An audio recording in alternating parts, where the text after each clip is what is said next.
Well, we do have a 21st century workforce working within 20th century parameters where people have to stay employed for a lot of reasons under this idea of full-time employment. Because in, America, that's how we get our benefits. Or in some countries, you rise up the ranks and, you get to a leadership role. And more younger workers want to be considered part of a collective. They like a brand, they like a mission, they like an idea, but they can manage themselves. They believe in self-leadership, and they actually need less from managers. And so we've got this real disconnect between the way our systems are structured and what the 21st century worker actually wants. Hi, welcome to another episode of Leading Through Listening, the podcast where we'll dive into real stories of how leaders have transformed their employee experience. We'll explore topics like innovative ways to build leadership by focusing on how to ask the right questions of your people. We also cover how to understand what they're saying and, most importantly, strategies to involve them in the change you want to make. I'm your host, Sean Fitzpatrick, and today I'm thrilled to welcome someone who embodies what it means to lead with intention and empathy.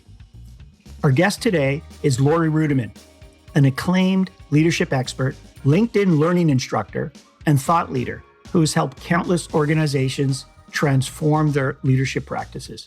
Laurie's LinkedIn learning courses have garnered over 2 million views. They cover leadership transformation, management readiness, self-leadership, and more. She challenges traditional management mindsets and guides leaders towards creating workplaces where employees are heard, valued, and empowered. Laurie is known for her no-nonsense approach to leadership and her passion for helping managers navigate the complexity of the modern workforce. Today, we'll explore some of her insights on how leaders can ask the right questions, listen openly, and lead in a way that fosters loyalty, growth, and transformation. You can learn more about Laurie and her work at her website, laurieruettimann.com. Laurie, welcome to the show. Well, Sean, thank you so much. I'm really honored to be here. How are you doing today? Very good. Thank you. Yeah. You have a very interesting journey. You started off in the HR world, and then you've sort of migrated or navigated yourself into a real, expert on helping advise and challenge and the way HR thinks about itself. And I guess what I'd like to start with before we get into sort of some of the details on leadership is just tell me about your journey. How did you get here? Well, Sean, it's a bunch of bad mistakes and accidents that brought me to where I am today, like anybody's journey, right? But also good leaders and mentors and people who had wisdom along the way. You're right. I did start out in human resources and worked with people who are great and worked with people who maybe should have had other jobs. And in the process, I learned that we fix work for other people by fixing it for ourselves first. And I really took that lesson to heart and asked myself, do I want to work in HR or do I have a passion around leadership and work and the economy and power and politics? And when I kind of figured out what my core values were, that's when I decided that I wanted to go out and consult and advise, and more importantly, write and speak about the world of work. I read your book. I thought it was really good. Betting on You. I thought that was a fantastic book around, bringing sort of this mindset of just taking responsibility for yourself, whatever role or career you're in, and sort of driving your own career forward. So it'd be great to hear a little bit about why you end up writing that book. Because I often find when you're writing, it does two things. It conveys information and value to others in the published form, but it also crystallizes your thinking and clarifies your thinking. That whole process does that. So it'd be interesting to hear a little bit about, how that book might have helped your thinking around leading yourself. Well, thank you for asking. I've been blogging for many years and talking about the world of work. And one of the things about storytelling is that it's always better when you can include the personal in a business story. And so that was my approach to blogging for many years. And people kept asking me to write a book and tell more of my story. And I thought, all right, I don't want to write a memoir, but I want to write something that's fun and interesting that is both for the leader and the worker around my thoughts around career management and leadership and presence and all the good stuff. And I have this one thesis, and that thesis is that As I mentioned before, we fix work by fixing ourselves first. And imbued in that is this idea of self-leadership, which is the art and the science of individual accountability. And even when I'm talking about human resources, or I'm talking about the unemployment numbers or the world economy, I am always talking about self-leadership, because I think we are individually responsible for our experiences in this world. And so throughout the book, there are stories around how I took individual accountability, both personally and professionally, but also how I teach it and how I make sure people see individual accountability rooted in leadership, rooted in well-being, rooted in the employee experience. You know, when I think about the employee experience, for years, I thought it was a leadership responsibility, but now I see through research, through consulting, that it's also the employee's responsibility, that if they're not getting what they need, it's time to look inward and ask, why are my values so misaligned, and what can I do to fix this? So that's really the heart and soul of Betting on You. And thanks for the really great review. It's been almost 4 years since it came out, and it's always nice to hear that people enjoy it. I'm glad you brought that up, that sort of engagement or sort of the employee experience. It is a two-way street. So it's not just, hey, leader, manager, boss, what have you done for me lately? It's that individual responsibility of how do I make my situation, how do I craft my role? How do I craft the relationships that I have? And that brings me sort of going from your book to some of your LinkedIn learning courses that you've authored. You talk a lot about some of those courses around self-leadership. I guess it'd be interesting to hear from a leadership or manager, what does that look like? What does practicing, an example of self-leadership might look like, and in particular, how it helps others? And I'm going to make this complicated here for you. Bring in your HR background now. How does HR help leaders, managers, individual contributors take more of a self-leadership role? What are some things that they could do? I think it's really fascinating when we talk about self-leadership, because rooted in self-leadership, individual accountability, is this belief in oneself that we can control our destiny, that we can control our outputs. And right off the bat, so many people enter into a work relationship and don't feel they have any control. And so my question to those individual workers is, why did you enter into that relationship in the first place? That it was a one-way relationship, knowing that the environment may be toxic, may be terrible, it may have limited growth, it may not be a good values match.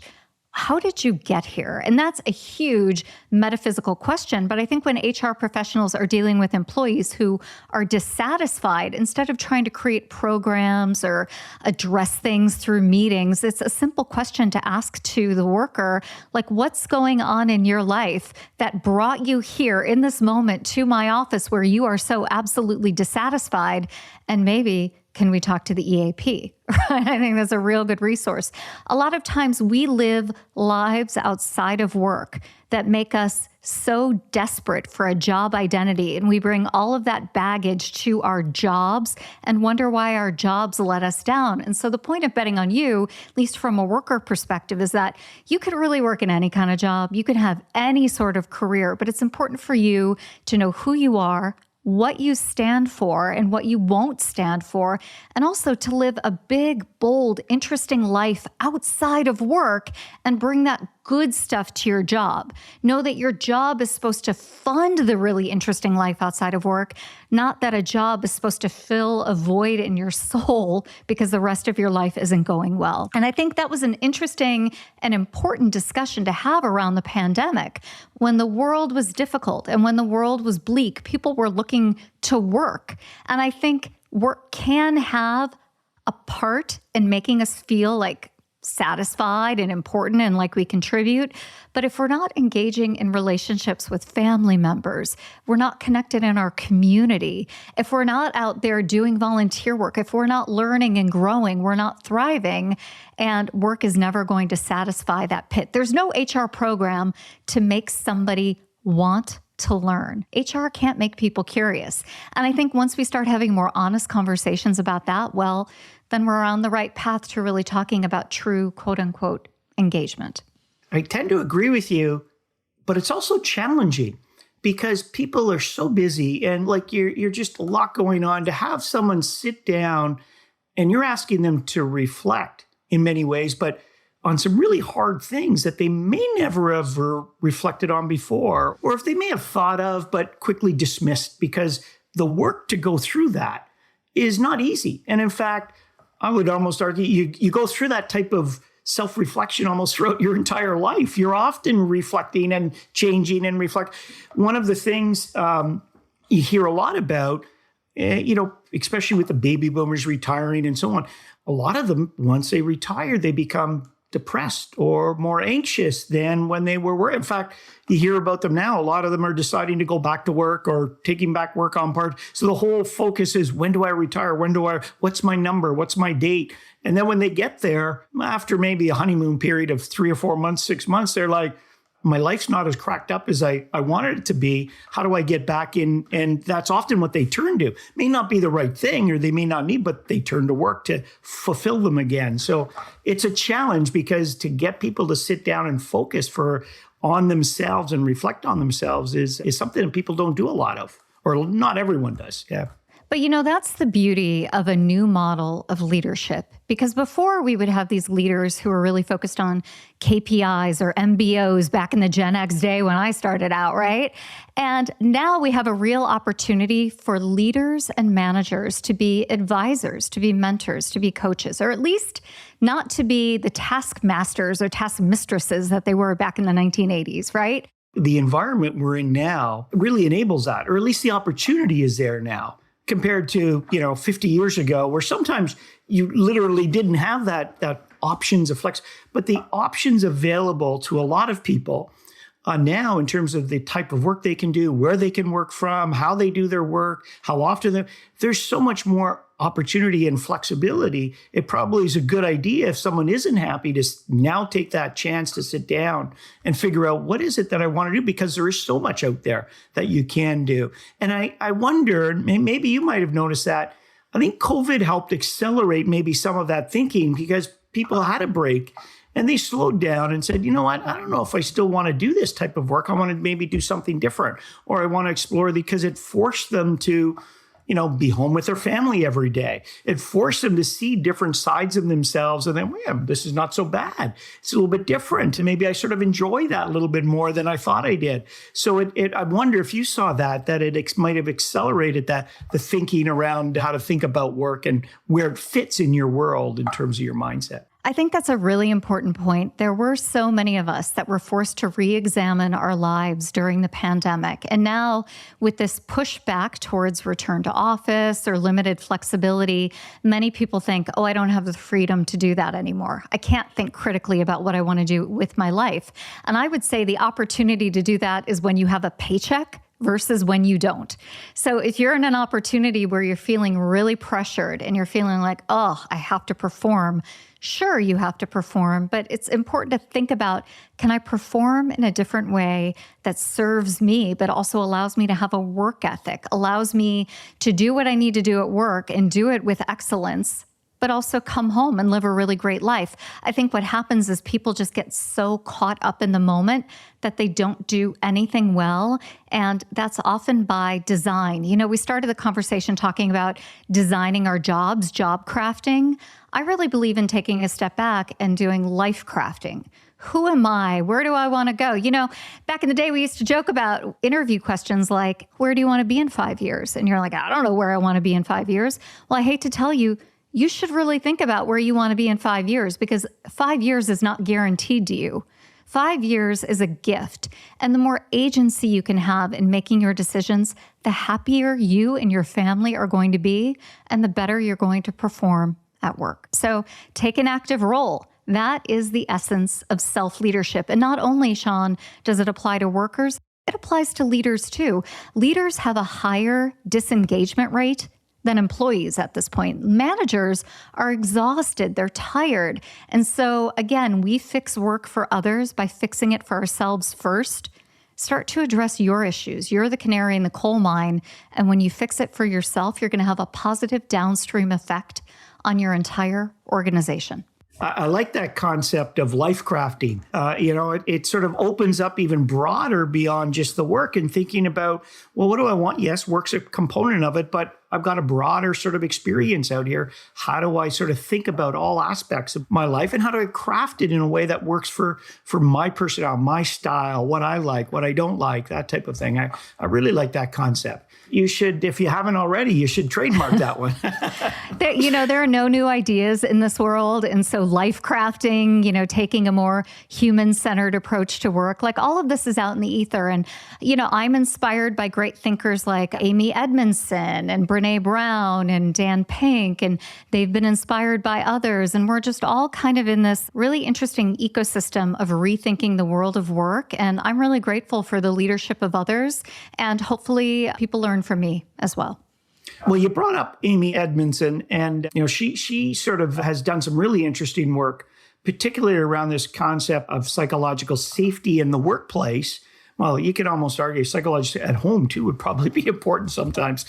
But really, the whole concept, I think, describes, work environments or any environment where, candor is expected, and you can really speak up without fear of retribution, that you might say something that'll get you into trouble because you're saying it with the mindset of, here's what's happening. Here's the way I see the world. Here's you're not trying to say things that are going to be, vindictive, but you might say things that might upset somebody in the group or environment you're with, but that's okay because that might be the way someone's seeing it. So that whole fear of retribution is still prevalent, both in today's workplace and today's homes. And how do you create an environment where we can speak up as to things we like about our work or about other environments, and we don't like so much about it, where get people in a safe spot where they can start to explore these ideas and concepts? I'm really lucky to be friendly with Amy Edmondson. She's been on my podcast, Punk Rock HR, twice, and she has this new book out that's all about intelligent failure. I believe it's called The Right Kind of Wrong. And what I've learned from Amy over the years is that psychological safety doesn't give us the freedom to just show up and complain about things and expect that our bosses are going to listen. And it doesn't give us the freedom to go wacky at work and try things that aren't intelligent. Instead, she really believes in almost like a beta test approach to the world of work. So, for example, if you work in an environment that's really risk adverse and doesn't have a history of psychological safety, it doesn't mean that in very small ways you can create psychological safety in your own micro environment. You can listen to people, you can test the water with the people around you and create a movement that gets a little bit bigger and a little bit broader, hopefully, within your organization. She doesn't say wait for leaders to just open up this world of psychological safety. She says try it with yourself. Try it with your community first. And that's really inspiring to me. Make sure you're not so critical of failure. Make sure that when you're making a new venture into something different at work, you're going slow and you're thinking through this process intelligently. It's almost like don't wait for others, although hope that others catch up. Try it for yourself and go slow and go small. And so these little experiments Amy talks about in her work have really motivated me and inspired me. Oftentimes we just expect everything, once we try something new, everything is either great or it's not. And with binary thinking, you're set out to failure. Don't throw the baby out with the bathwater. Just because you work in an environment where an idea was shut down doesn't mean that you can't take a little nibble at the apple in a different way down the road. That's interesting because I know often what we do employee feedback, employee surveys, and often that's one of the comments. Oh, we provide ideas, but no one listens, or our manager never listens to us, or leaders, don't care what we say. Yeah, not every idea is great, by the way. That's true. You're right. Not every idea is great. And some of them, they might have listened and said, well, it's not a good idea. I can't do anything with it. Yeah. But I also like the idea of advising your coaching team. Say, well, maybe that approach didn't work, but try a different one. Experiment with a different one. That whole idea of taking small bites as opposed to painting everything with it's just not safe to speak up here. Well, maybe it's just in that environment, that time it wasn't, but maybe you could try over here or try a different way there. I like that concept of experimenting, taking little bites. It sort of reminds me a little bit of sort of agile thinking, agile manual. We just try something, evaluate it, make some changes, try something again, on little sort of sprints or adjustments, and sort of work towards something that you're going there in an iterative type of way, as opposed to, a big jump or a big gap going from here to there immediately type of thinking. So interesting. Sean, I have often heard from leaders and workers alike, oh, this environment is toxic. But when you're unhappy, every environment feels toxic.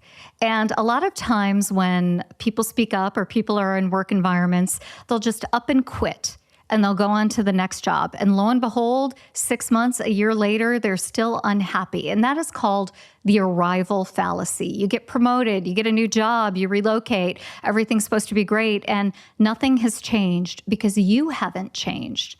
And so for me, one of the lessons I've learned in life from working with really talented individuals, from studying them, is that if you expect change and you hit a roadblock, it's not enough just to say, well, this is the roadblock and it's stupid that it's here.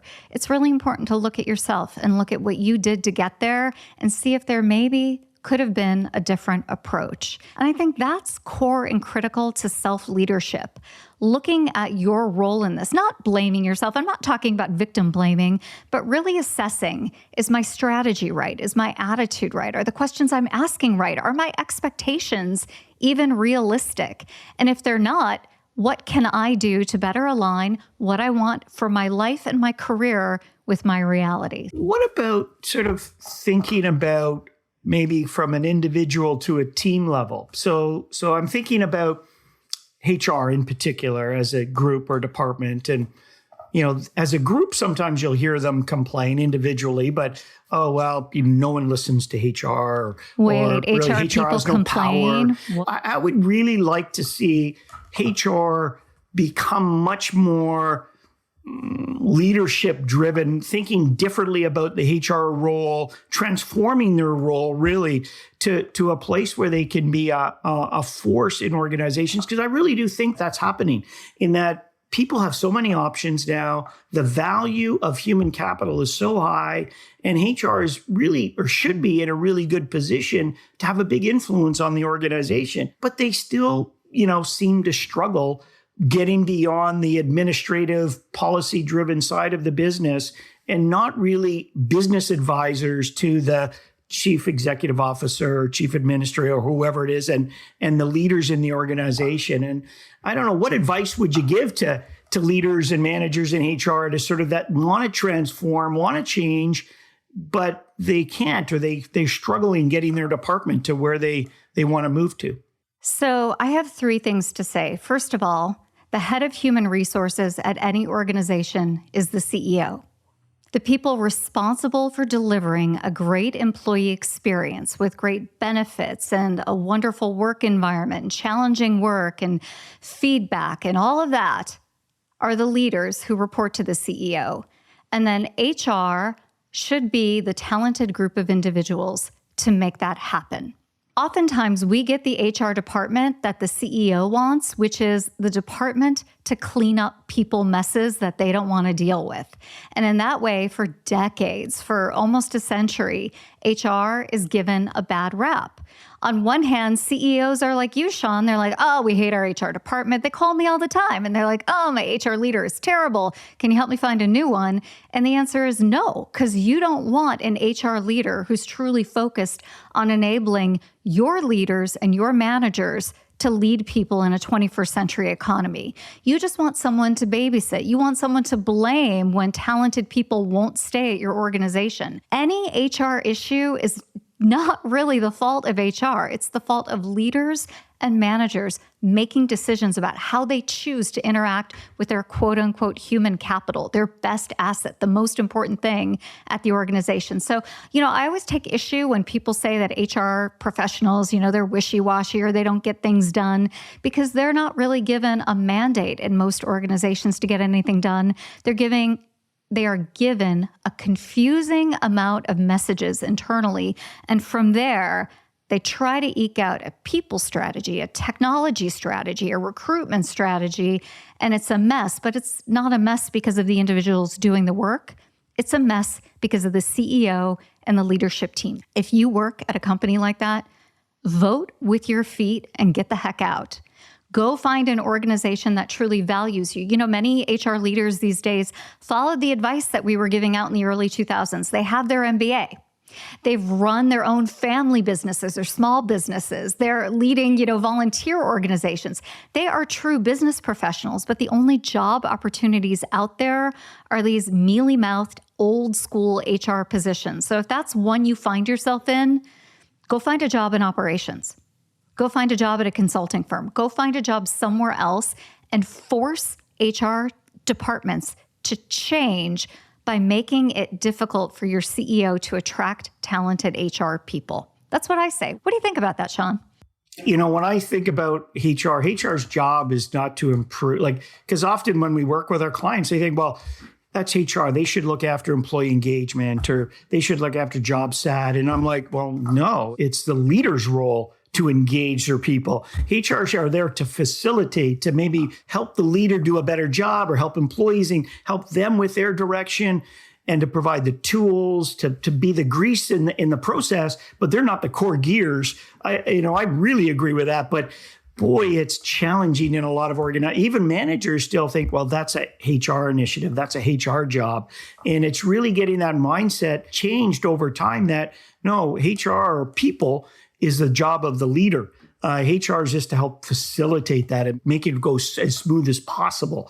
But they're not responsible for engaging. You are. So I really like sort of the, think with your feet or decide with your feet if you're not liking it there. And you don't try to change something when you have a leadership team that's not willing to take on the responsibility that they really should be taking on. Yeah. I think there's an opportunity for technology here to really change the game, and it is changing the game. When I worked in human resources, you had an HR generalist, you had a benefits specialist, you had a recruiter, and now the model is completely different thanks to BCG and McKinsey, right? And all these consulting companies that came in. You now have outsourced HR service providers, you have technology that can provide a lot of self-service within the organization, and you are creating an HR business partner, a people business partner, right? Who's really focused on resourcing when needed, enabling, coaching, and getting training into the organization. But it's not your local HR lady's job to plan the picnic anymore. That job doesn't even exist anymore, really, in anywhere in North America. So I see a change happening, but I also, to your point, see a true distaste for dealing with human problems. And I'm sorry, but that's the cost of doing business and having people employed for you.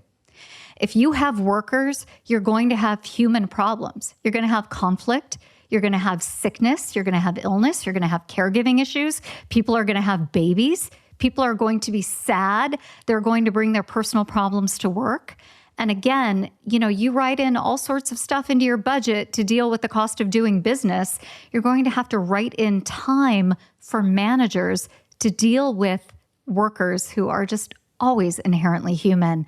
Until we have an all-robot workforce, we're going to have human problems, and that's not an HR job to deal with.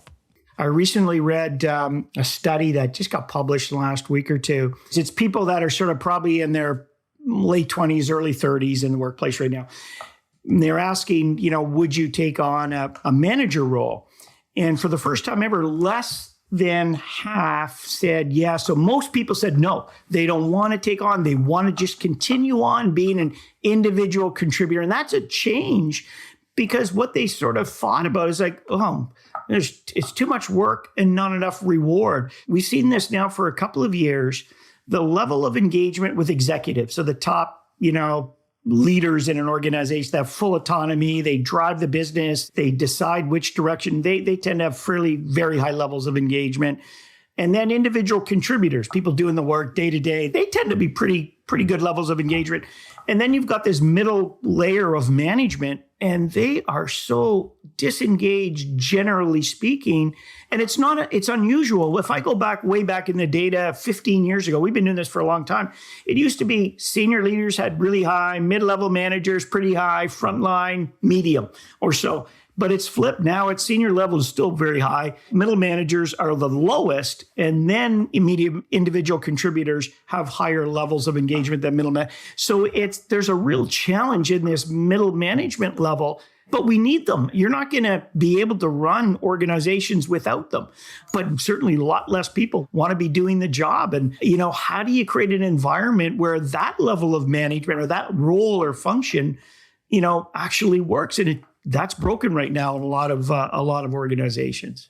Well, we do have a 21st century workforce working within 20th century parameters where people have to stay employed for a lot of reasons under this idea of full-time employment. Because in, America, that's how we get our benefits. Or in some countries, you rise up the ranks and, you get to a leadership role.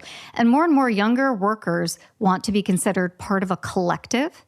They like a brand, they like a mission, they like an idea, but they can manage themselves. They believe in self-leadership, and they actually need less from managers. And so we've got this real disconnect between the way our systems are structured and what the 21st century worker actually wants.